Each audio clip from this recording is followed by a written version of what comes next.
आज चाहिँ अब दिनभरि नै पानी परिरहेछ वेदरहरू पनि सबै धुम्म परिरहेछ घरमा पनि अब नबसेको नि धेरै भयो नि त अब चाहिँ म आज चाहिँ घर सरसफाइ गर्नेछु चट्ट लगाएर बाहिरभित्र झार पनि यति धेरै आएको थियो नि पुरै जङ्गलै भएको थियो क्या घर पनि जङ्गल जस्तै अनि लगभग मलाई 1.5 घन्टा जति लाग्यो यो काट्नु अनि पानी पनि सिमसिम परिरहेको थियो है काम गर्नु पनि मजै भयो लगभग अब चाहिँ म सफा गर्नु पनि सकेँ अनि आज चाहिँ अब दिनभरि हल्का सिमसिम पानी परि नै रह्यो अनि आज दिन पनि पुरै धुम्मा छ अलिअलि भाँडाहरू धुनुपर्ने छ अनि खाना बनाएर खानेछु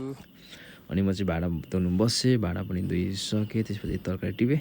र अनि फेरि म खाना बसाएँ है अनि तरकारी बनाएर अनि म चाहिँ खाना खानु बसेँ खाना पनि खाइसकेँ र आजको भिडियो यहीँसम्म मात्र हुनेछ हामी फेरि अर्को भिडियोमा भेट्ने नै छौँ अहिले त सबैजनालाई गुड नाइट